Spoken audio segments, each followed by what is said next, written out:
Hey, speakers, we're going to go ahead and get into it. So go ahead and like and subscribe, and let's get started.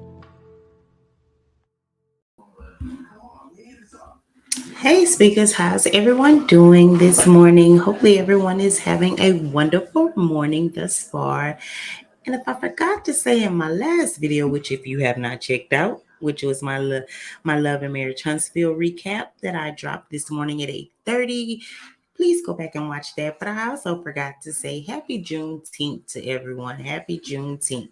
Hopefully everyone is going to enjoy their day, have maybe something special planned, even if it's relaxing.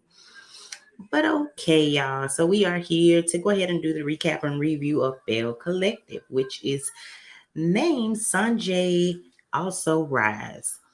Now, this is episode 5, and again, I am enjoying Bell Collective. I am really, really enjoying it. But before we deep and dive into the actual topic, go ahead and like the video, subscribe to the channel.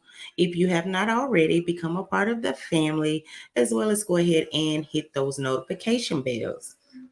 So the actual episode starts out where Latrice and Selena meet up at the Diva Dolls to shop for the dress for her wig release. Now they kind of walk around, do some shopping. She said that she is wanting to come with it. It got to be all put together. So of course they go on to discussing who is actually invited. And Selena said that one of them bells is stale, and the co-parenting, the co-grandparenting is pretty much similar how the co-parenting is going, which is absolutely nothing. So now I done read and seen what Saguchi and kind of bragged on her being a step parent to the twins and Sanjay, but I guess honey Selena ain't feeling the same way. So then Latrice said in her confessional that So Gucci is so jealous of Selena because it's obvious that JJ is still in love with Selena. Now that was messy and yet shady, but it kind of be having me wondering at times. Like last week when he mentioned about his ex when Glenn was in the studio singing the song, like why would that bring you to your ex? He is confessing his love to Leticia, and you sitting up here saying that your ex would love the song. But okay, honey. So then Selena says that she has spoken to so Gucci's on several what she calls her Shantae. She said, well, I have spoken to Shantae, on several occasions, and pretty much she just ignored me. So she ain't worried about it. So then we see where Glenn and Leticia um go over to his cousin's house for them to kind of get an update on everything that's going on with his grandmother. Now, as we seen in the last episode, he had gotten a phone call that pretty much she was rushed to the hospital. They kind of decided that it wasn't too much that they could do for her, so they would have to kind of pretty much move her to the next stage, which was hospice. So the family informs him that the doctor pretty much kind of confirmed that there's nothing else that they could do for her other than try to keep her as comfortable as possible. Glenn was very emotional. Him and Leticia then go into the room to see the grandmother, and she recognized them. She spoke. They kind of, she kind of said a couple of things. I think she was having trouble breathing, and Glenn and Leticia seemed very, very emotional, and it was really, really sad because pretty much from my understanding, the grandmother is pretty much who raised him, and being that him and Leticia has been together since pretty much like high school, if not even prior to that, she has been in the family as well. So it kind of touched both of them to see her in that state because they're so used to seeing her up and around and being independent. So seeing someone in that state had them very emotional, and it was just really, really sad. Um, then we go on to see where Leticia goes by Marie house. Now Leticia says that, first things first, she had to apologize to Marie for how Glenn acted. And we all know how Glenn acted in the prior episode where he just popped up at the new apartment. And everybody trying to figure out like where you come from and how you even know where we at, which we later hear in the last episode where he pretty much he got a track on Latricia's car. And that is scary and creepy to me. Very scary and creepy. So then Marie said that pretty much how he was acting and what was going on, it kind of put her in the state of mind and reminded her of her marriage. She then kind of reminisced about her and her ex. She got very emotional, and she said, pretty much, I'm at the stage in my life where I'm ready to move on and date. And baby, that was like music to Letitia's ears. She said, I'm gonna set you up with a blind date. We're gonna have to find you somebody, but first we're gonna have to, you know, get you a fake name. Your name gonna be Ann. Or what did she say? Ann. If originally, I can't remember, but she said we're gonna have to come up with you a fake name. And Marie looking at her like, what? And she also, went on to say, by her being in the position that she is financially, she has several businesses, she has a lot going for herself. That any man she talked to, they're gonna have to sign an NDA. And I could kind of feel her on that because she was like the last, person that she talked to. It was like a lot of, in with that, and I don't know exactly to the extent of what happened, but I guess she say before I do any of that ever again, yeah, you got to sign an NDA because you ain't getting none of these coins over here. So don't even think about it. And Letitia pretty much said that, yeah, we need to get you a fake name because she don't want nobody to be Googling her prior to the date and feel like they done struck a gold mine because they dating someone of Marie's stature. And I understand that because people these days are grimy and they'll lead you on and tell you anything, make it all sound good because we already know the end game is you got the money and I'm gonna suck up to you and I'm gonna do this XYZ. So yeah, so I get it. So then we go on to see where Latrice go to her new location. She is pretty much kind of meeting up with someone to get the decor and what she would like, for the new building. And pretty much her friend pretty much asked her friend was Mandy, asked her, where's Cliff? I guess everybody be wanting to know, okay, now where Cliff at? Because we know he's subject to pop up at any minute. And lo and behold, she spoke him up because here come Cliff walking through the door. And the first thing out of his mouth was, I heard y'all talking about me. Like, what? Like, as a big grown man of your age, you have a lot of insecurity, sir. I don't know if it's because your wife is 20 years younger than you.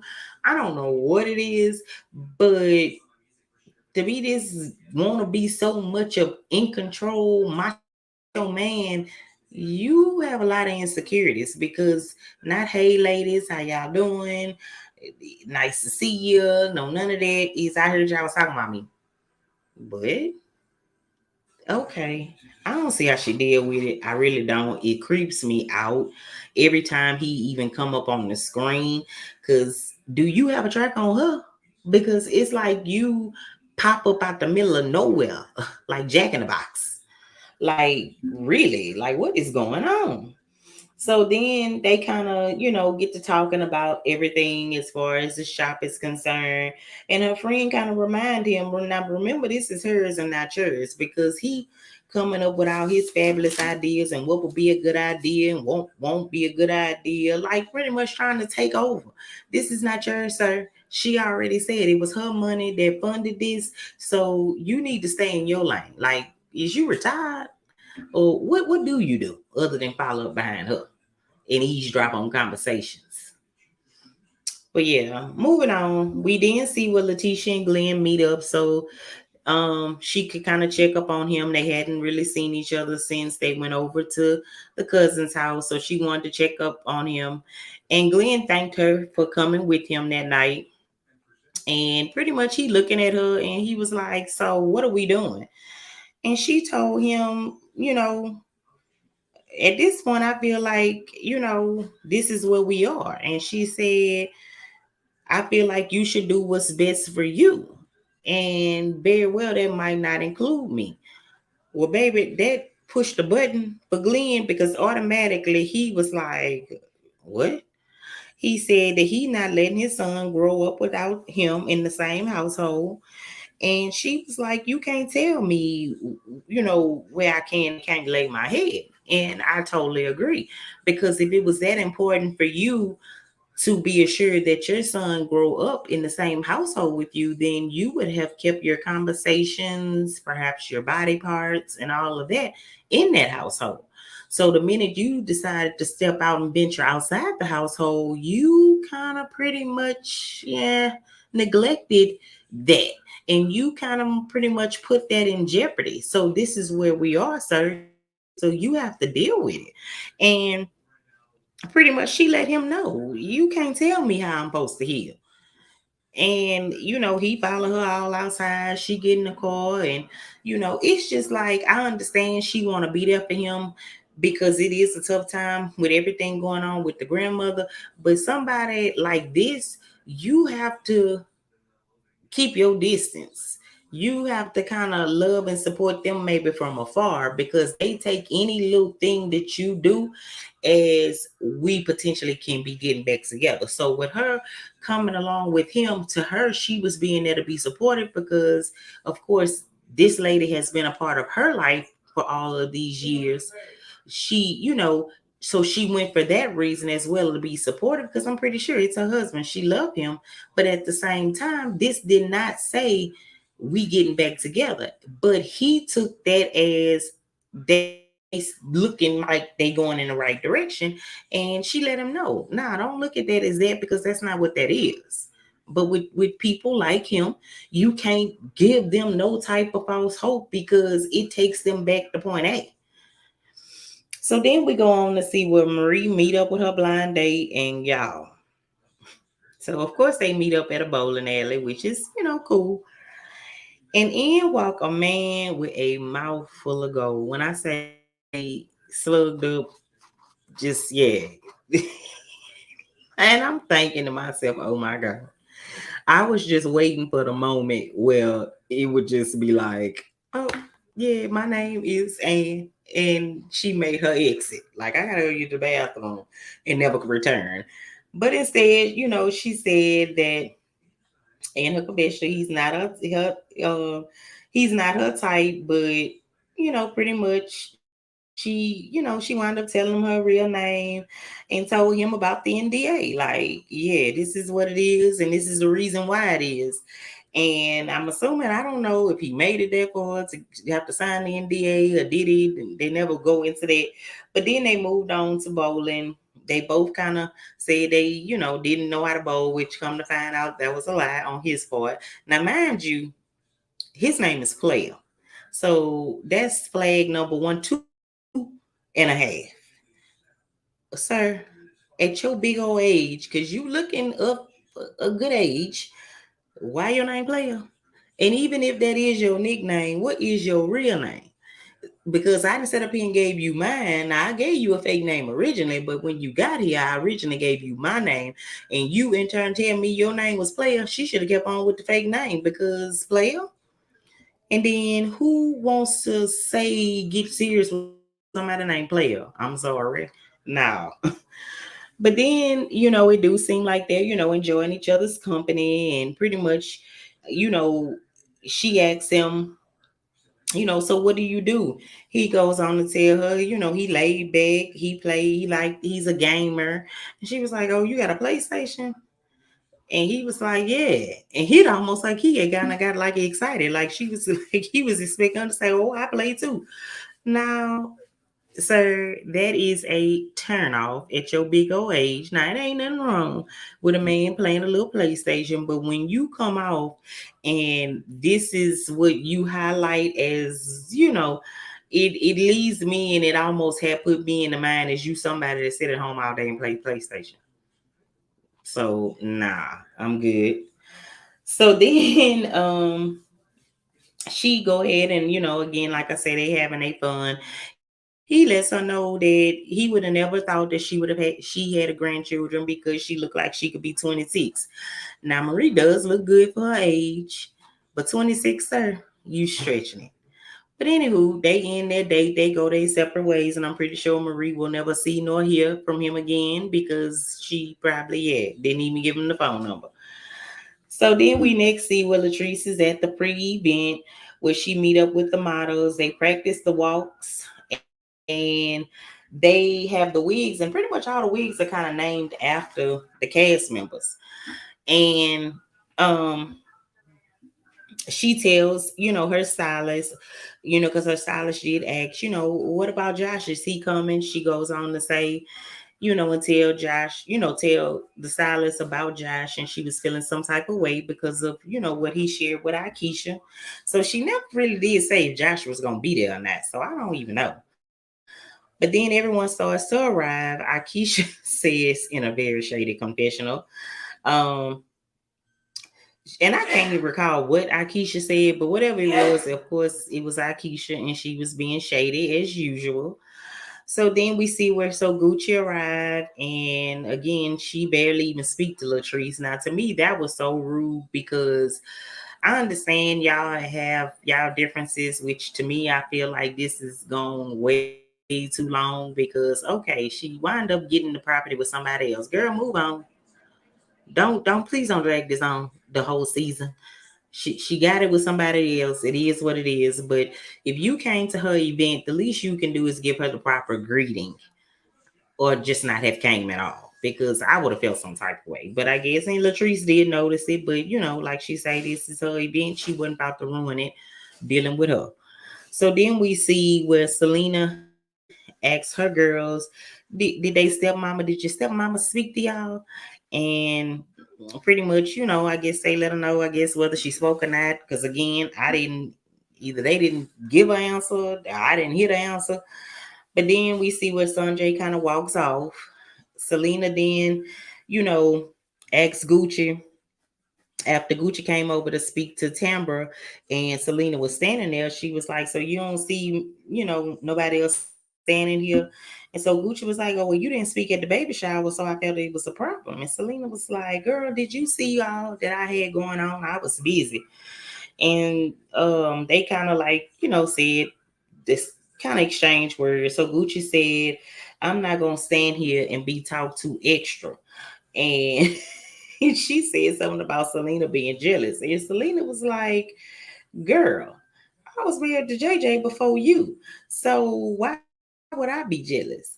And of course, they screaming and hollering and going back and forth.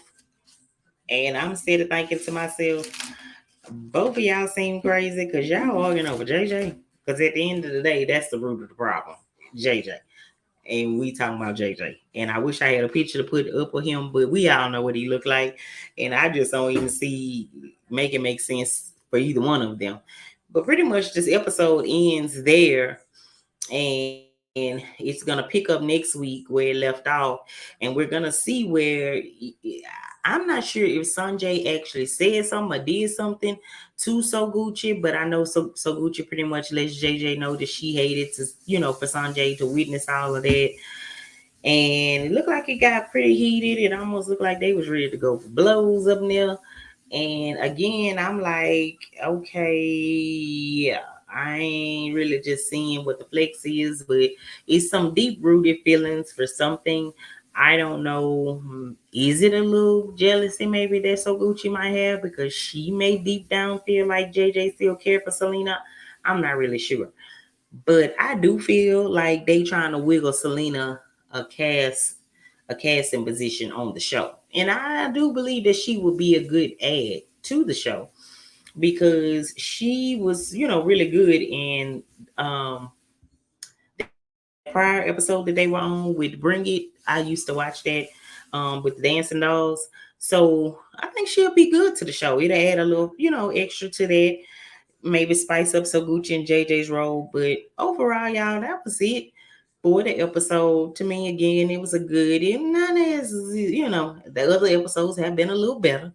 But this one was still here. I was still rated about I'm going to give it about an 8. But overall, like I said, I'm enjoying the season. Let me know and drop down in the comments how y'all feel. Do y'all feel like So Gucci is jealous of Selena?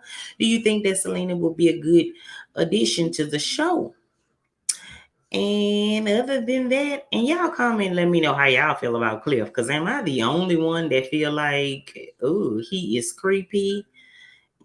All these men on this show seem odd. Odd.